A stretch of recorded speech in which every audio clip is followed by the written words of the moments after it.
Halo, Assalamualaikum warahmatullahi wabarakatuh.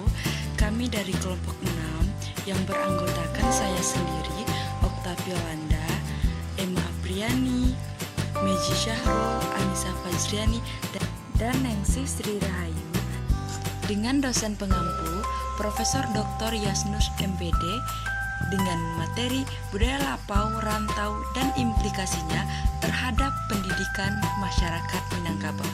Selamat menyaksikan. Hakikat budaya lapau. Lapau adalah ruang yang tidak bisa dilepaskan atau dipisahkan dari kebudayaan di ranah Minang.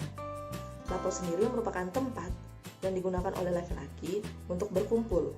Dalam perkumpulan ini, lapau biasanya digunakan untuk membahas tentang perpolitikan, bisnis, ataupun hal-hal lainnya yang sedang viral atau trending.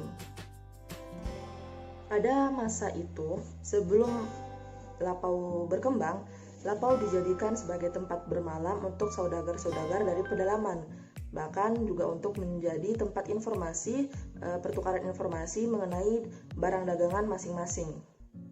Menurut Gusti Asnan, sebenarnya lapau secara spesifik atau detailnya tidak diketahui kapan pertama kalinya muncul, tetapi kemunculan atau mulai digunakannya lapau ini seiring dengan niaga yang mulai marak di Minangkabau tersendiri. Selanjutnya, saya akan menjelaskan mengenai hakikat surau. Menurut Sidi Ghazalda, surau merupakan bangunan peninggalan kebudayaan masyarakat Minangkabau sebelum datangnya Islam. Biasanya, surau didirikan di tempat yang tinggi atau setidaknya lebih tinggi dari bangunan-bangunan yang lain. Berdasarkan pengertian secara mendalam, surau sangat erat kaitannya dengan keberlangsungan agama, adat, budaya, dan pengetahuan. Surau dapat membantu mewujudkan kesalehan ilahiyah, yaitu dengan menjalin hubungan baik dengan Tuhan atau hablum minallah, dan kesalehan sosial yang diimplementasikan dengan hubungan baik sesama manusia atau hablum minannas dari lingkungannya. Berdasarkan adat Minangkabau, surau biasanya didirikan oleh suatu kaum sebagai bangunan pelengkap dari rumah gadang atau tempat berkumpul keluarga saparui atau keluarga seperut. Biasanya, tidak semua rumah gadang memiliki surau, karena jika telah ada satu surau dalam satu nagari atau satu desa, dan surau ini masih dapat menghimpun para pemuda dan para musafir untuk bernaung di bawahnya, maka tidak perlu lagi untuk membuat surau yang baru. Rantau merupakan suatu kawasan atau negeri yang berada di luar kampung halaman. Dalam konsep budaya Minangkabau, rantau dapat bermaksud juga suatu kawasan yang diteroka dan berada di luar kawasan darek, perdalaman atau inti Minangkabau. Selain itu, kata rantau juga dapat bermakna sebagai garis pantai atau daerah aliran sungai maupun hal yang merujuk kepada perbatasan. Rantau bagi masyarakat Minang adalah bagian dari alam Minangkabau dan memiliki hubungan saling ketergantungan dengan Darek sebagai kawasan inti mereka. Selanjutnya, kawasan rantau dapat dibagi menjadi dua. Yang pertama yaitu Rantau Hilya dan Rantau Mudia. Kawasan ini juga dikenal dengan istilah Rantau Nanduo. Berkaitan dengan ini, rantau oleh masyarakat Minang juga menjadi pintu gerbang menuju alam Minangkabau. Dalam istilah lainnya, rantau dapat bermakna sebagai pelabuhan. Kawasan rantau dalam sisi kehidupan merupakan tempat pencarian, kawasan perdagangan, maupun dapat menjadi saluran keluar dari sejumlah kelebihan dari daerah berupa tenaga, penduduk, kekecewaan, dan keingintahuan, serta ambisi sehingga hal ini menjadi perluasan dan pengembangan kawasan rantau itu sendiri. Lapau sejatinya bukan tempat untuk menggosip ataupun menggunjing dan membuka aib orang lain, tetapi tempat berbagi pengalaman hidup dan beradu argumen antara satu dengan yang lainnya. Tak hanya sekedar mengota-ota berhabis hari, tetapi ada muatan dan esensi yang jelas dalam setiap otak lapau yang dibahas. Berpikir dialogis, berpikir dialektis, logis, dan sebagainya. Dari lapau mereka menerapkan berbagai persoalan yang telah dan sedang terjadi hari ini. Begitulah cara masyarakat mengimplementasikan lapau.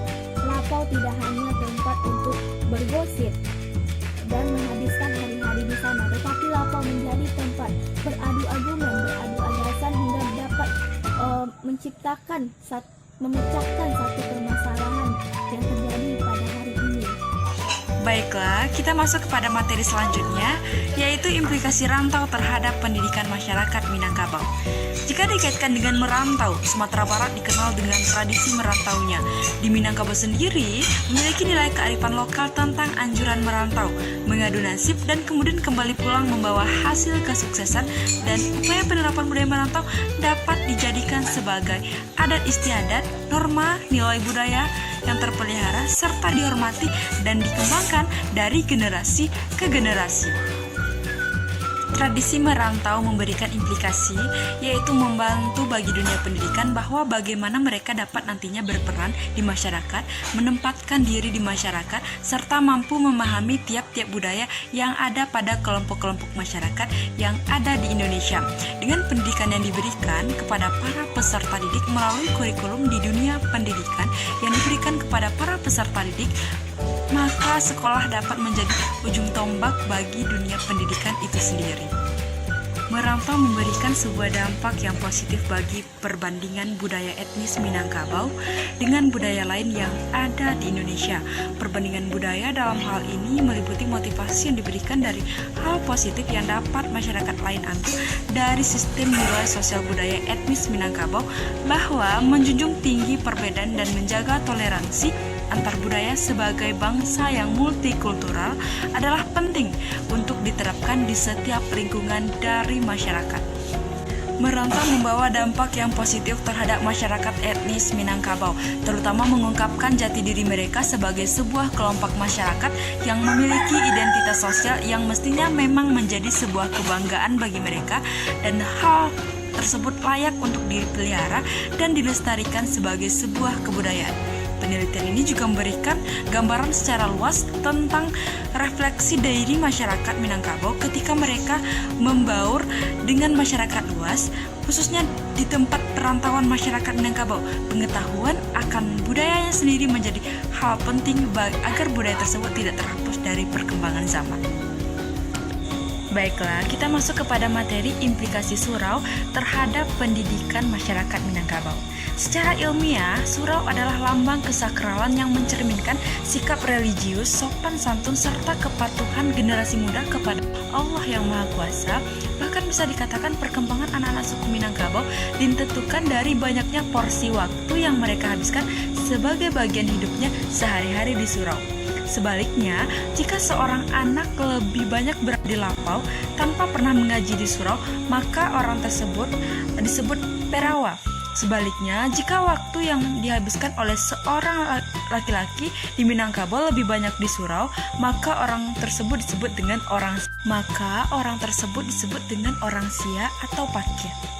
Karena itu, aspek mental keagamaan bagi masyarakat tradisional Minang, terutama kaum pria, fungsinya yaitu surau jauh lebih penting dalam membentuk karakter mereka di kemudian hari.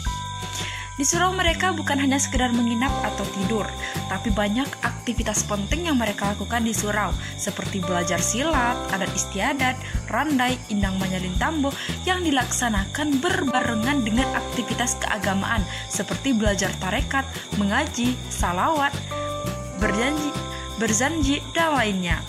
Karakter pembentukan Islam tradisional sesungguhnya berangkat dari aktivitas seperti ini. Seiring dengan berkembangnya Islam, surau menjadi aset yang dapat digunakan untuk menyebarkan dan mengenalkan konsep-konsep dasar Islam.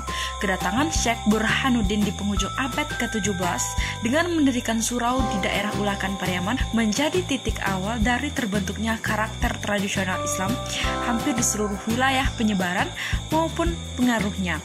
Hal ini disebabkan karena kemampuan tarekat Syatariah yang dibawa oleh Burhanuddin sangat mengakomodasi tradisi lokal, aspek-aspek tasawuf yang dikandung dalam ajaran ini. Sebagaimana halnya dengan pengalaman-pengalaman awal Islamisasi di wilayah Nusantara yang memudahkan diterimanya Islam karena memiliki kesamaan-kesamaan